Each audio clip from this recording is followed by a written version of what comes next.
Hello friends, मैं Mansi Maurya and now you are watching m.m EduPoint. तो friends, जैसा कि आप स्क्रीन पर देख रहे हैं, आज हम बात करने जा रहे हैं जेरोम ब्रूनर का cognitive development theory, Brunner's cognitive development theory, Jerome Bruner का संज्ञानात्मक विकास का सिद्धांत।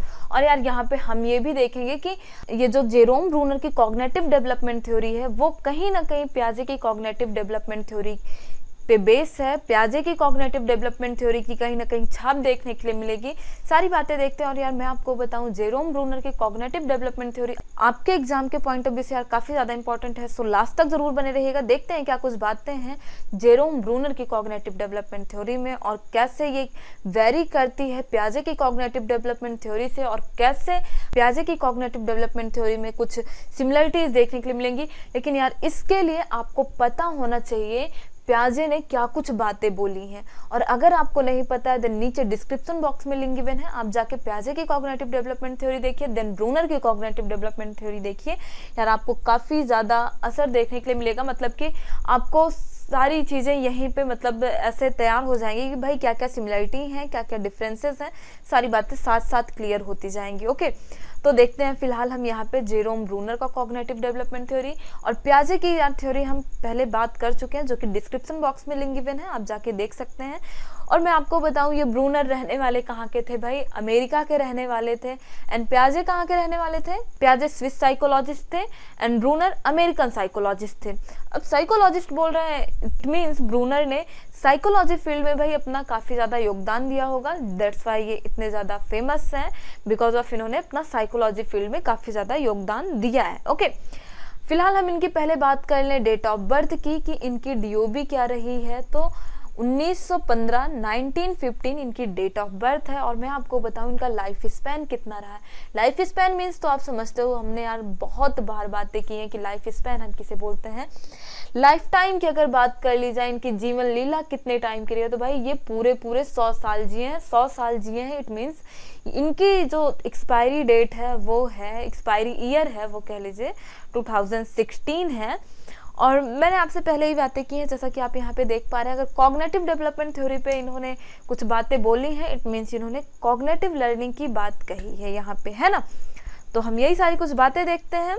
जीन पियाजे की थ्योरी से ये काफ़ी ज़्यादा इंस्पायर थे, काफ़ी ज़्यादा प्रभावित थे। दैट्स वाई इन्होंने जीन पियाजे की जो कॉग्निटिव डेवलपमेंट थ्योरी थी उस पर वर्क किया। उसके बाद इन्होंने अपनी नई कॉग्निटिव डेवलपमेंट थ्योरी दी, जिसे हम क्या बोलते हैं आज की डेट में, जेरोम ब्रूनर की कॉग्निटिव डेवलपमेंट थ्योरी। तो यहाँ पे हम भाई क्या पढ़ने वाले हैं? ब्रूनर की कॉग्निटिव डेवलपमेंट थ्योरी। एकदम मतलब खुले दिमाग से बैठिएगा, बिकॉज ऑफ बातें इंपॉर्टेंट है। मैंने आपसे पहले भी ये बात बोली है। देखते हैं, जेरोम ब्रूनर रहने वाले कहाँ के थे भाई? आपको पता है अमेरिका के रहने वाले थे, जिन्होंने संज्ञानात्मक विकास पर नया सिद्धांत प्रतिपादित किया। नया सिद्धांत प्रतिपादित करने से क्या मतलब है? इसके पहले भी संज्ञानात्मक विकास पर बातें हो चुकी है और मैंने आपको पहले भी बताया था कि फर्स्ट ऑफ ऑल पियाजे ने कॉग्निटिव डेवलपमेंट थ्योरी, संज्ञानात्मक विकास के सिद्धांत पर बात की थी।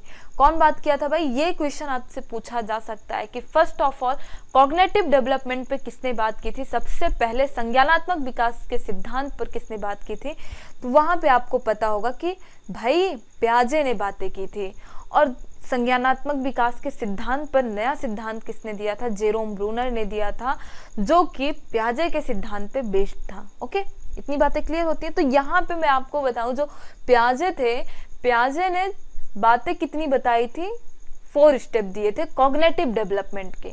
कितने स्टेप दिए थे भाई? 4 स्टेप दिए थे। मैंने आपसे पहले भी बोला था कि भाई हम यहाँ पे देखेंगे कि ब्रूनर की थ्योरी पियाजे की थ्योरी से कैसे वेरी करती है, कैसे सिमिलर है, सारी बातें हम देखते चलेंगे साथ साथ। बस यार लास्ट तक बने रहिएगा। यहाँ पे आप जेरोम ब्रूनर को भी देख सकते हैं। ओके, तो यहाँ पे मैंने आपसे बातें की कि पियाजे ने संज्ञानात्मक विकास, कॉग्निटिव डेवलपमेंट की कितनी स्टेजेस बात की थी भाई? 4 स्टेजेस बात की थी, एज यू नो। ओके, और कौन कौन सी है यार वो पहले हमने बातें कर ली हैं, और आपने नहीं देख रखा है देन वापस से बोल रही हूँ, पियाजे की थ्योरी नीचे डिस्क्रिप्शन बॉक्स में है, जाके आप देख सकते हो। और यहाँ पे हम बात करते हैं कि जेरोम ब्रूनर ने कितनी स्टेजेस दी हैं? 3 स्टेजेस दी हैं, जो कि आपके सामने है। Enactive representation, iconic representation, then symbolic representation. Enactive representation में क्या होता है? इनएक्टिव रिप्रेजेंटेशन का टाइम पीरियड कितना है? जन्म से लेके 2 वर्ष तक का, जन्म से लेके 2 वर्ष तक का जो टाइम पीरियड है वो इनएक्टिव रिप्रेजेंटेशन का टाइम है। तो यार आपको नाम से बहुत सारी बातें क्लियर हो रही होंगी। क्या बात है? इनएक्टिव। तो यहाँ पे ये जो जन्म से लेके 0 से लेके 2 वर्ष तक का जो बच्चा होगा उससे आप कोई भी इमेज दिखा के नहीं बता सकते हो, कुछ नहीं समझा सकते और कुछ ऐसे पढ़ा के, बुक में पढ़ा के कुछ नहीं समझा सकते हो, जब तक कि कोई ऑब्जेक्ट, जो कोई भी वस्तु होगी जिसके बारे में आप उसे बताना समझाना चाहते हो, जब तक कि आप उसके हाथ में नहीं देंगे, जब तक कि आप उसके सामने नहीं रखेंगे, जब तक वो बच्चा उसे स्पर्श नहीं करेगा, उसे फील नहीं करेगा, तब तक उसके बारे में नहीं सीख सकता है वो बच्चा। जैसे कोई खिलौना है या फिर कोई चिड़िया का बच्चा है, अब उसे आप इमेज दिखा के, भाई ये 2 साल तक के बच्चे को आप ऐसे इमेज दिखा के नहीं बता सकते कि ये तोता है और उसको याद रह जाए वो बात कि ये उड़ता है, ऐसे होता है। ओके, उससे जब तक आप उसको उसके हाथ में नहीं दोगे तब तक उसे नहीं समझ आएगा। बातें क्लियर होती हैं? आगे सारी बातें और क्लियर करते हैं और अच्छे तरीके से करते हैं। डेफिनेटली आपकी यार सारी बातें क्लियर होंगी, गारंटी करती हूँ सारी बातें क्लियर होंगी। देन बात करते हैं आइकॉनिक रिप्रेजेंटेशन की। आइकॉनिक रिप्रेजेंटेशन 2 to 7 ईयर का टाइम पीरियड होता है। आइकॉनिक रिप्रेजेंटेशन, यहाँ पे बातें क्लियर हो रही है। आइकॉन, दृश्य प्रतिमा, प्रतिनिधित्व। यहाँ पे अगर किसी बच्चे को कुछ सिखाना है, 2 से 7 वर्ष का बच्चा है भाई, अगर उसे आप इमेज दिखा के समझाओगे, इमेज दिखा के बताओगे तो वो बेहतर तरीके से समझेगा। दैट्स वाई आपने देखा है जो छोटे बच्चे होते हैं उनकी बुक्स में डायग्राम ज़्यादा दिए होते हैं, इमेजेस ज़्यादा दी होती हैं। अगर बताया गया है कि भाई ये पपाया है तो वहाँ पे वो लिखा होगा कि ये पपाया। अगर लिखा है कि ये मैंगो है तो वहाँ पे ऐसे मैंगो बना होगा। भाई फिलहाल ये कुछ और ही बन गया मेरे से, लेकिन हाँ वहाँ पे मैंगो बना होता है। ओके, एंड देन बात करते हैं सिंबॉलिक रिप्रेजेंटेशन की। सिंबॉलिक रिप्रेजेंटेशन, यहाँ पे बच्चा बड़ा हो गया, 7 से 15 वर्ष का हो गया, अब उसे आप बोल के समझा सकते हो, अब आप उसे प्लस माइनस सिखाने लग जाते हो। भाई वो सिंबल पहचानने लग जाता है। बातें समझते हो आप? बच्चा सिंबल पहचानने लग जाता है कि हाँ भाई यहाँ पे 3+3, अगर यहाँ पे ऐसे प्लस लिखा है तो इन दोनों को ऐड कर देना, यहाँ पे 6 आएगा। एंड देन अगर यहाँ पे ऐसे बीच में ये वाला सिंबल लगा है ना तो यहाँ पे कुछ माइनस जैसा करना है, यहाँ पे 1 आएगा आंसर। तो बच्चा ना यहाँ पे अब सिंबल को समझने लगा है, बच्चा वर्ड को समझने लगा है। आप उसे ऐसे कुछ डांटते हो ना तब भी वो समझ जाता है। अब यहाँ पे जो बच्चा है ना 7 से 15 वर्ष का, इसे आप तोता बताओगे ना तो उसके दिमाग में इमेज आ जाएगी, अच्छा ये तोता है। बातें क्लियर होती हैं और आगे क्लियर करते हैं बातें। यहाँ पे हम बात करते हैं लर्निंग मॉडल्स की, जो कि दी थी जेरोम ब्रूनर ने। इनएक्टिव लर्निंग क्या है? Learn through movement of action. जैसा कि यहाँ पे आप एक बच्ची देख पा रहे हो, भाई इसको आप नहीं बता सकते हो कि बुक, ना तो आप इमेज में दिखा के ऐसे बता सकते हो कि ये बुक है और वो बच्ची उस बुक को दोबारा देखे तो वो समझ जाए कि अच्छा ये बुक है।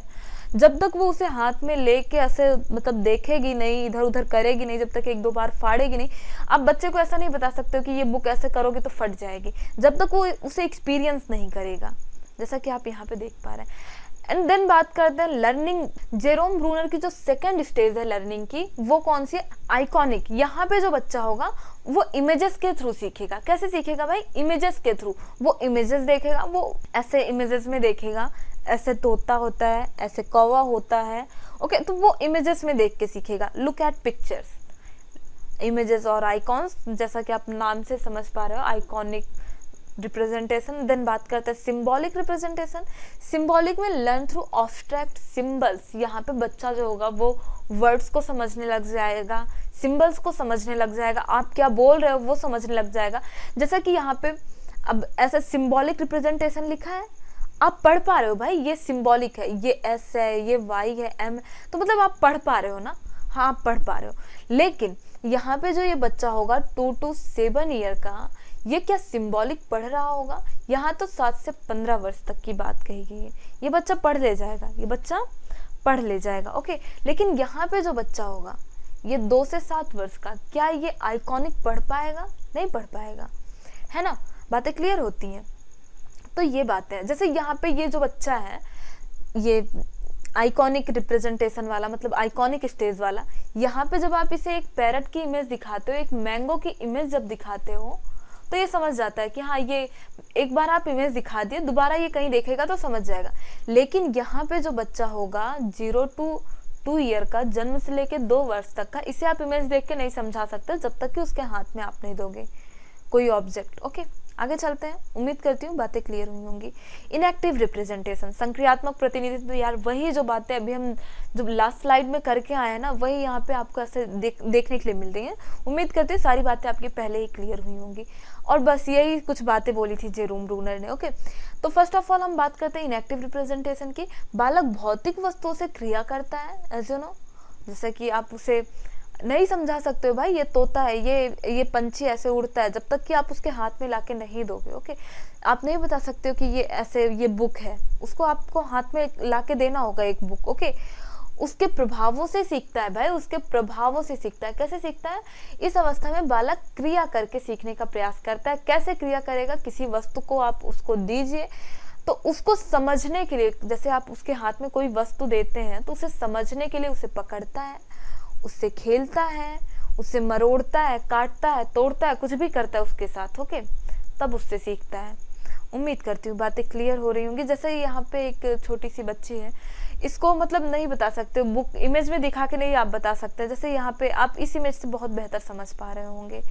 ओके, इसे ऐसे नहीं समझ आता कि हाँ ये कुछ ऐसा है। जैसे यहाँ पे आप देख पा रहे हैं, इसको ऐसे इमेज में दिखा के इस बच्चे को नहीं बताया जा सकता कि ये टेडी है, ऐसा कुछ, जब तक इसके हाथ में नहीं दिया जाएगा। ओके, आगे चलते हैं नेक्स्ट स्टेज पे, iconic representation. Iconic representation as you know 2 to 7 year का टाइम पीरियड होता है। ओके, इस अवस्था में मानसिक प्रतिबिंब द्वारा सूचनाएं व्यक्ति तक पहुंचाई जाती हैं। एज यू नो, मानसिक प्रतिबिंब, आइकॉनिक इमेजेस के थ्रू सूचनाएं जो होती हैं वो किसी बच्चे तक पहुंचाई जाती हैं। बालक प्रत्यक्षीकरण, मतलब कि सामने देख के सीखता है भाई। यहाँ पे जैसे कि इस अवस्था में प्रारूप और चित्रों की सहायता से अधिगम करना आसान होता है। प्रारूप और इमेजेस के थ्रू लर्निंग इजी होती है। जैसे कि आप कोई बच्चा है, उससे आप इमेजेस दिखाओगे, तोता है, कौवा है, शेर है, ये एटसेट्रा एटसेट्रा भाई, तो मतलब उसे आप जो इमेजेस में दिखाओगे उसे बेहतर तरीके से समझेगा। ओके, तो जैसे कि यहाँ पे आप देख पा रहे हो, ये सारे बच्चे जब इमेजेस देखेंगे तो उससे बेहतर समझ पाएंगे। जैसे इवन हम लोग भी हैं, आज के टाइम में देखो हम लोग भी हैं, जब कोई इमेज हमें दिखाई जाती तो वो ज़्यादा क्लियरली हमारे दिमाग में होता है। दैट्स व्हाई मैंने यहाँ पे इतनी सारी इमेजेस लगा दी कि भाई वो आपके दिमाग में सेव हो जाए। इमेजेस इजी होने के लिए लगाई जाती हैं। देखो जैसे प्याजे ने यही बात बोली थी ना कि जैसे जैसे एज बढ़ती है बच्चा कॉम्प्लेक्सिटी की ओर बढ़ता जाता है, वैसे वैसे चीज़ें सीखता जाता है। तो वही बातें कहीं ना कहीं इन्होंने भी बोली हैं, जेरोम ब्रूनर ने भी कहीं ना कहीं वही बातें बोली। तो देखो, अब पहले बच्चा उसे हाथ में लेके समझता था, अब देख के समझता है। आगे क्या होगा, वो और आगे जाएगा और कॉम्प्लेक्स की ओर जाएगा कि हाँ अब आप उसे बता दो वो समझ जाएगा, वो सिंबल देख के समझ जाएगा। सिंबॉलिक रिप्रेजेंटेशन, इस अवस्था में बालक अमूर्त चिंतन, अमूर्त रूप से मतलब कि सोचने की क्षमता उसमें आ जाती है। एज यू नो, आपने एडोलेसेंस में बच्चा पहुंच जाता है यहाँ पे कहीं ना कहीं, तो यहाँ पे जो बच्चा होता है उसमें अमूर्त रूप से चिंतन करने की क्षमता आ जाती है। आपने एडोलेसेंस के कैरेक्टर में भी पढ़ा है ये सारी बातें। संकेतों व भाषा प्रयोग से बालकों की संज्ञानात्मक कार्य क्षमता बढ़ जाती है।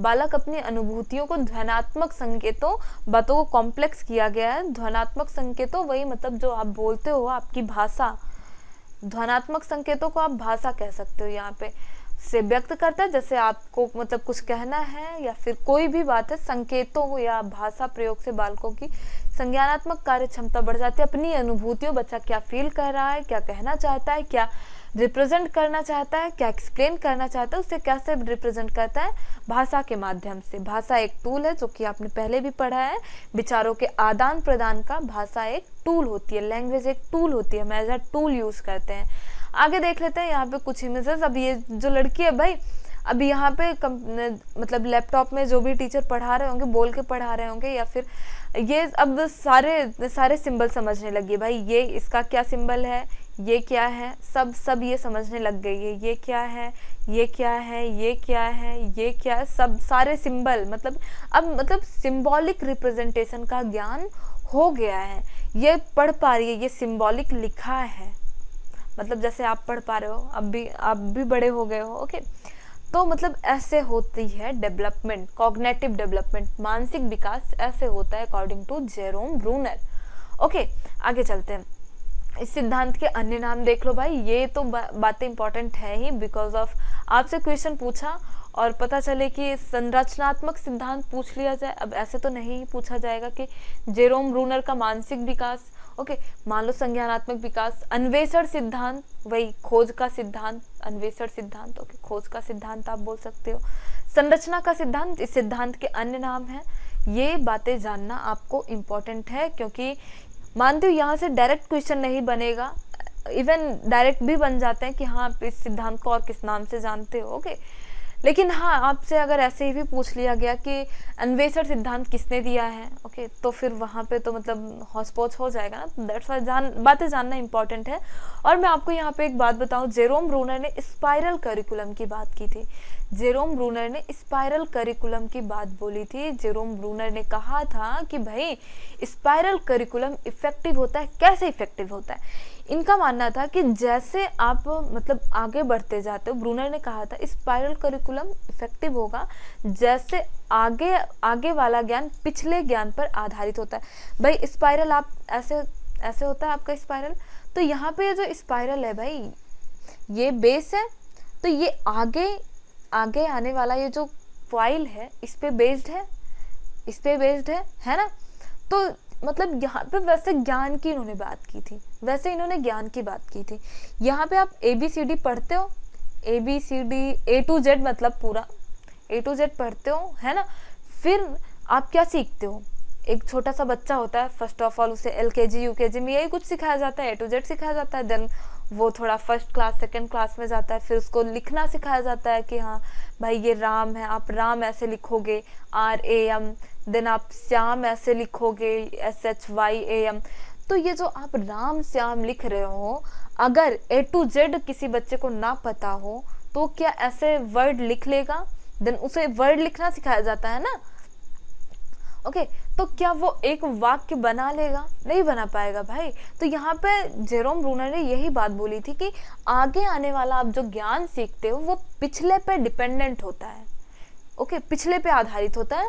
पिछले पे आधारित होने के साथ साथ यहाँ पे पिछले ज्ञान का रिवीजन भी होता है। अब यहाँ पे RAM, अब बच्चा यहाँ पे ये A to Z की पूरी मतलब रट्टाफिकेशन प्रैक्टिस कैसे भी करके सीखा था, कैसे भी करके सीखा था। अब जब यहाँ पे ये पूरे इतने सारे वर्ड लिखना शुरू करेगा, कुछ भी मतलब जितने वर्ड हैं दुनिया में, मतलब कुछ भी आप ले लो, जब वो लिखेगा तो यहाँ पे उसके वर्ड का रिवीजन होएगा, बिल्कुल होगा। तो यहाँ पे इन्होंने वही बातें बोली थी भाई कि जैसे आगे आने वाले ज्ञान पे, जो आगे यहाँ पे जैसे ये वाला स्पाइरल है, ये पिछले पे बेस्ड है, ये पिछले पे बेस्ड है, और पिछला जो है आगे आने पे पुनरावृत्ति करता है। तो यहाँ पे वही कुछ बातें जेरोम ब्रूनर बोले थे। अब ऐसे समझो जैसे आपने टेंस पढ़ा, आपने क्या पढ़ा? टेंस पढ़ा। अब आपको क्या पढ़ना है? एक्टिव पैसिव पढ़ना है। क्या पढ़ना है आपको? एक्टिव पैसिव पढ़ना है ना। अब ये बताइए, अगर किसी बच्चे को टेंस नहीं आता है तो क्या वो एक्टिव पैसिव वॉइस को, एक्टिव वॉइस पैसिव वॉइस को अच्छे तरीके से पढ़ लेगा? एक्टिव वॉइस पैसिव वॉइस वो पढ़ ही नहीं पाएगा, बिकॉज ऑफ उसका टेंस क्लियर नहीं है। और जब वो एक्टिव वॉइस पैसिव वॉइस पढ़ता है, जब सपोज उसका टेंस क्लियर है, वो अच्छे से पढ़ चुका है, एक्टिव वॉइस पैसिव वॉइस जब वो सॉल्व करता है तो यहाँ पे उसके टेंस का रिवीजन होता है, यहाँ पे उसके टेंस का रिवीजन होता है। हाँ जी, बिल्कुल होता है। तो यहाँ पे मतलब यही बात जेरोम ब्रूनर ने बोली थी कि आगे आने वाला ज्ञान, आगे वाला ज्ञान पिछले वाले ज्ञान पे आधारित होता है, और वहाँ पे पिछले ज्ञान का भी रिवीजन होता है। ये बातें मैं वापस से बोल रही हूँ, दिमाग से एकदम कंसंट्रेशन के साथ सुनिएगा। यहाँ पे इन्होंने बात बोली थी कि जो आगे आने वाला ज्ञान होता है वो पिछले पे बेस्ड होता है, और पिछले ज्ञान का रिवीजन, यहाँ पे जो पिछला ज्ञान है इसका रिवीजन जो होता है वो आगे मतलब यहाँ पे हो रहा होता है, ओके। तो यहाँ पे यही बातें बोली थी जेरोम ब्रूनर ने। यार उम्मीद करती हूँ सारी बातें क्लियर हुई होंगी और आपको समझ भी आई होंगी। और यार आपको बातें समझ आई हैं देन वीडियो को लाइक करिए, चैनल पे जरूर बताइएगा कि आपको वीडियो कैसा लगा है। चैनल को सब्सक्राइब करिए, and if you want to more videos so friends like and subscribe m.m EduPoint। Bye bye, मिलते हैं नेक्स्ट वीडियो में। और बाकी के वीडियोस की लिंक नीचे डिस्क्रिप्शन बॉक्स में आप जाके देख सकते हो। एंड यार चैनल को जरूर सब्सक्राइब कर लीजिएगा। बाय बाय, मिलता है नेक्स्ट वीडियो में, ओके।